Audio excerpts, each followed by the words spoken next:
Bon, messieurs, il est temps de parler de notre première thématique. Jackpot, messieurs, dames, nous avons décroché le jackpot. Eh oui, le jackpot de l'euro-million a bien été remporté ce vendredi 8 décembre et je peux aisément m'avancer en disant que non, le gagnant n'est pas autour de cette table car c'est un Autrichien qui a gagné les 240 millions d'euros. Cet homme avait validé 20 grilles sur Internet quand même, je sais pas, je suis habitué. Ouais, 20 grilles. Il n'y a pas de hasard. Hein. Non, il n'y a pas de hasard. Il a choisi lui-même les numéros et les étoiles sans recourir au système Flash, que l'on connaît tous, ou pas du tout. Et c'est la dernière grille qui lui a permis de l'emporter. Waouh. Petite histoire c'est génial, sympathique. ça par contre. Le néo-multimillionnaire a déclaré « La première heure en tant que gagnant a été rude pour la tension artérielle, mais très vite, il m'a été possible de réfléchir à l'avenir de manière structurée. » Ouais, tu m'étonnes. Ça va vite. Ça va vite dans ces cas-là. Il veut qu'on l'applaudisse en plus. Oui. Il sera prochainement reçu par les services de la loterie en charge des grands gagnants. Vous savez comment ça se passe en général. Donc, il est accompagné pour évidemment faire fructifier ses gains. Par contre, il va falloir qu'il attende le délai réglementaire de 4 semaines pour pouvoir toucher son argent. Et alors, ce qui est assez original, c'est que la somme donc, de 240 millions d'euros lui sera virée en une seule fois sur son compte bancaire. Donc, je sais pas si vous imaginez un petit peu. Vous ouvrez l'appli sur votre téléphone. Ah ouais. Votre appli, je sais pas, moi j'ai LCL. Est-ce qu'il y a assez de place pour les numéros même, Exactement. Et là, vous voyez un solde à 9 chiffres. Oui, vous imaginez un petit peu? Non, je sais pas, passer de 4 euros à 244 millions. Ça fait bizarre. Zach, on sait que t'es millionnaire déjà, mais est-ce que 240 millions d'euros, qu'est-ce que tu ferais avec 240 millions d'euros? Alors déjà, j'aimerais signaler au fisc et à l'URSSAF. Oui. Il n'y a pas d'anomalie, je ne suis pas encore millionnaire. Ouais. Je le projette d'un jour, peut-être l'être, mais peut-être. Voilà. Mais j'aime beaucoup cette running gag, ça me divertit. Comme le brocoli. Alors je vais vous dire un truc, parce que ce sujet, à chaque fois, j'y pense beaucoup. Et je joue parfois. Alors, je vais vous éclater, arrêtez de m'interrompre, s'il vous plaît.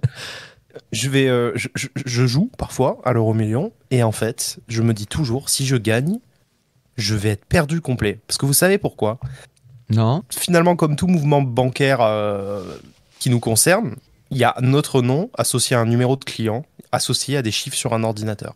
Oui. Ce que je veux dire, c'est qu'il n'y a pas la réserve fédérale d'or qui a mis de côté 260 je savais. C'est le retour du survivaliste. C'est le retour du survivaliste. Non, si. C'est pas le survivaliste. On est dans Fight Club. Si les banques s'effondrent. Si les banques s'effondrent, c'est que des numéros sur un écran, c'est des pixels. Mais moi, je gagne à l'euro-million, je m'endors le soir et je me dis, ok, là, demain matin, le simple truc qui garantit que j'ai 260 millions d'euros, c'est des putains de chiffres sur un serveur internet. Ouais. Il y a un blackout. Ouais. Plus rien. Imagine tous les ordis tombent en panne.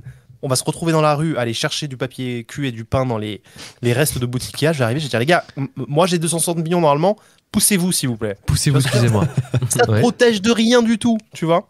Et je trouve, en plus de ça, qu'on vit dans un pays quand même où je trouve qu'il est de plus en plus mal vu de montrer sa réussite matérielle, etc. Donc en vrai, c'est délicat d'avoir autant d'oseille aujourd'hui, surtout en France. C'est délicat, oui, c'est délicat. Je suis pas d'accord. Oui. Non, pour le coup. Bah toi, tu vas faire quoi? Tu vas te faire tremper les moustaches dans de l'or hein. Explique-nous ton projet. Non, mais plus je grandis, plus je me dis, en fait, je trouve que cette phrase qui dit, ouais, en France, on n'aime pas les riches et tout, je la trouve. Elle est vraie, les gars. Hein. Non. Je la trouve construite, quoi. Et encore moins vrai maintenant. Moi, je la constate jamais, quoi. Je suis assez d'accord pour le coup sur la différence avec les États-Unis. Elle est, quand je vous dis c'est flagrant, c'est hallucinant. Aux États-Unis, c'est la mise en avant de la réussite. T'es riche, tu le cries sur tous les toits, tu le dis, tu le montres. Il y a une différence après que toi, tu veux en faire ton argent et de le montrer ou pas. Mais est-ce que dans la rue, vraiment, tu te fais agresser? Non, c'est pas ça qu'il dit. Je pense que t'es méprisé, dans le sens où, aux États-Unis, si t'es riche, les gens vont te prendre comme modèle, comme exemple. En France, ça va toujours être genre... Ah ouais, il est riche. Ah ouais, qu'est-ce qu'il a fait lui? Qu'est-ce qu'il a encore trafiqué? Ou qu'est-ce que tu vois ce que je veux dire? Il y a toujours un doute. Il y a toujours une sorte de. Ouais, non mais je vois ce que vous voulez dire, mais de côté négatif. Ok. Vous voyez, moi, j'ai plusieurs fois en fait quand j'ai avec ma boîte, quand j'ai dit que ça marchait, etc. Ouais. Et souvent, et même c'était pas des personnes qui me connaissaient depuis longtemps et tout, ils disaient ouais bon, tu fais des trucs bizarres, tu vois. Non, je fais pas des trucs bizarres, frérot. Je bosse me fais chier toute la journée, ma boîte elle est compliquée à gérer, etc.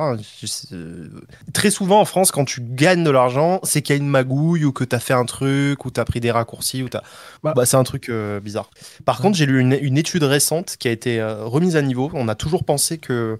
On s'était basé sur une étude faite par un sociologue sur le degré de bonheur en rapport avec l'argent. Et il y a eu cette croyance très longtemps, mais qui était directement liée à une étude très concrète, que le niveau de bonheur augmentait significativement jusqu'à un certain palier de 7 000 ou 8 000 euros par mois. Et après, en fait, il y avait un plateau au niveau du bonheur ressenti. Et ben, figurez-vous qu'il y a une étude très récente qui a été faite c'est-à-dire que le chercheur qui a fait cette première étude s'est associé à un nouveau chercheur. Et ils ont fait un truc beaucoup plus large avec beaucoup plus de facteurs qui ont été investigués, et il se trouve que en fait ça continue après les 8 000 euros par mois. Mais c'est plus, c'est plus jusqu'à doucement, un palier non, il n'y a pas de palier. Après c'est des micro-améliorations du bonheur ressenti. C'est pas tant le bonheur, c'est vraiment le bien-être en fait, tu vois. Ok. Mais tu peux dépasser les 7 000 balles et continuer à ressentir des bien-être supplémentaires. Luxe, 240 millions d'euros. Tu fais quoi avec? Alors déjà, je donne 20 millions à ma maman, 20 millions à mon papa, 20 millions à mon frère, 20 millions à ma sœur. Ça va, il m'en reste quand même quelques-uns. Moi, je vais me faire foutre du coup. Ouais, je vais se faire foutre. 20 millions à Galu. Et ensuite, je pense que j'achète déjà un bel appart magnifique à Paris. Un truc, les trucs qu'on voit dans l'émission L'Agence. Ouais, un peu ça. Non. Alors, je connais pas l'émission L'Agence. La série Netflix, ce qui suit l'agence du 16e arrondissement. Je crois. Okay. Très sympa, ça se regarde bien sans trop réfléchir. C'est sympa comme tout. C'est avant ou après la série Tapis qu'il faut voir ça? C'est avant. Avant. Comme ça, tu vois l'état de l'immobilier aujourd'hui. Ouais. Et après, tu fais un petit voyage dans le temps. Ouais. Tu te dis comment est-ce que je fais pour avoir cet argent-là. Je trouve plein de trucs, des boîtes à racheter, machin. À 1 euro. J'y vais. Des boîtes à racheter à 1 euro. Ok. Et hop là, comme ça, j'ai l'argent pour acheter après. Endo, 240 millions d'euros. 240 millions d'euros. En vrai, franchement, j'ai un peu du mal à te dire. Enfin, à imaginer, vu à quel point en fait je ne comprends pas jusqu'où ça te permet d'aller en fait. 240 millions d'euros, je pense que t'as juste zéro limite, non? Surtout que tu fais fructifier, Oui. forcément toujours de l'argent à dispo et tout. Ah, en vrai, si c'est bien placé, voire même si c'est très bien placé, t'as plus C'est compliqué, aucun je trouve. souci à te faire. Mais même, faut forcer, je pense, à un moment donné pour pouvoir les dépenser. Ah ouais, Donc, je pense. Non, si je devais faire quelque chose, moi je pense que je ferais que voyager. Ah ouais, voyage, toi. Ah vraiment. Je crois là déjà, si j'apprends ce soir, je gagne 240 millions d'euros. Là, les vacances, c'est pour bientôt. Tu veux pas sécuriser un truc d'abord, un petit, je sais pas, de la pierre comme luxe? Bon, comme ça, je vais en voyage et en voyage, je réfléchis à ce que je fais en revenant. Et Oui. le premier jour de vacances, je pars pour le Japon. Ouais, Japon, super destination. Pour Noël, ça peut être sympathique. Ouais. C'est Ah pas, ouais, c'est franchement, pas le truc auquel ça me on fait pense rêver. en premier, mais Peut-être faire un peu froid, mais bon. Après, je suis pas obligé de rester au Japon. Tu vois, vu que j'ai aucune limite, bon, je prends l'avion pour l'Amérique du Sud après. Tu vois, y a pas de souci. Il fait Mais beau, si tu veux, tu peux là-bas. prendre l'avion une fois tous les 2 jours. Si tu fais ta vie, là, à mon Ah avis. ouais. C'est Je comme pense le. que je ferais ça en fait. Je pense qu'avec 240 millions d'euros, tu vois, un billet d'avion, c'est un ticket de métro maintenant. Donc, tu peux faire ce que tu veux. C'est vrai. Ouais. En vrai, tu peux faire ce que tu veux. Et toi? Moi, ouais, non, j'investis. Alors, sûrement dans la pierre, ouais.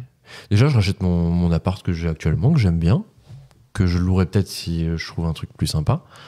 Mais ouais, la pierre, et la pierre aussi pour mes parents, mon frère, sa copine, enfin, la famille. La famille était dedans, Zach, hein, rassure-toi. Hein. Bah alors, Glux, il m'a pas mis moi. Les hein, gars, bon. c'est quoi le premier truc que vous faites? Vraiment le premier truc que vous faites le matin quand vous vous levez?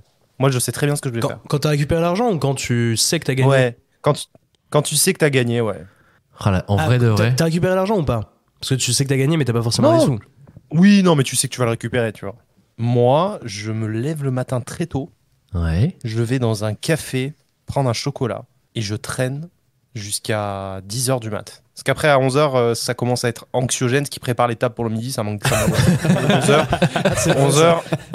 Non, ouais, 11h, c'est vraiment une heure qui m'angoisse de toutes les manières. Et j'adore dans les cafés l'ambiance avant 10h30. D'accord. Et j'adore me dire que je vais lézarder dans un café, regarder les gens passer, aller au taf, etc. Et moi, je me dis, tu bois ton chocolat, t'as rien à foutre, et en fait, il n'y aura aucune conséquence que tu ne foutes rien. En fait. T'es juste dans la contemplation. Ouais, c'est bien. Ça, c'est mon fantasme absolu. Parce que vous savez, C'est ça vraiment vient. détendu, quoi. Je le dis très vite. Mais une fois, j'ai raté l'école quand j'étais tout petit à l'école primaire. Mes parents m'ont fait rater l'école parce que, pour un faux motif, j'étais pas malade en fait. Et j'étais descendu en ville avec mes parents. Et ma mère et moi, on était allés dans un café à 9h du matin et je buvais un chocolat chaud. Et j'avais un sentiment vraiment subversif qui m'est resté. Et depuis, c'est la liberté d'aller boire un chocolat chaud dans un café le matin. Je voilà. vois. J'écrirai un livre un jour.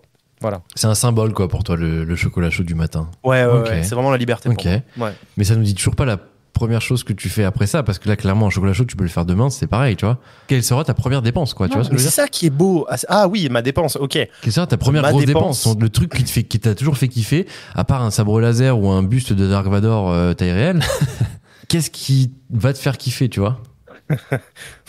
C'est pas fou Dark que tu dises Vador ça. en plus. Non, Si c'est fou que tu dises Ouais. ça parce que mon premier truc que je vais acheter, c'est un vrai costume de Batman. Oh voilà, Batman, oui, pardon. Ouais. Mais le vrai de vrai qui a servi dans les films, c'est au moins 2000 ou 3000 balles. Bah écoute, très beau projet. Non mais c'est poétique en vrai parce que au final ce que Zach il dit c'est que bah la première chose que tu fais une fois que t'es devenu multimillionnaire c'est que tu profites sans dépenser. Et ça finalement c'est stylé. Je pense que quand on s'est creusé la tête pour se dire on fait quoi la première chose qu'on fait en se levant le matin une fois que t'es riche, on s'est pas dit bah on fait rien. On s'est dit on achète quoi et tout. Non, Ouais, c'est la j'admire. liberté, en fait. J'admire. Bravo. Moi, c'est le temps et la liberté qu'achète l'argent avant tout. C'est pas des voyages ou une bagnole. Pour moi, dans ma tête, tu vois. C'est le temps et la liberté. Alors que moi je suis hyper Liberté d'action et de superficiel et je mouvement, vais aller acheter des sapes je pense. Des sapes. Ah ouais, directement. Ouais, je pense que j'achète des sneakers mec, j'en peux plus de porter les sacs quoi. Vraiment de partout. Moi, je pense que la journée au spa, ça va être un truc quand même très sympa, tu sais, entièrement, dans un truc un peu luxueux, Le un peu Duc. sympa. Le Duc. Ça m'irait bien. Le Duc. Massez-moi les pieds.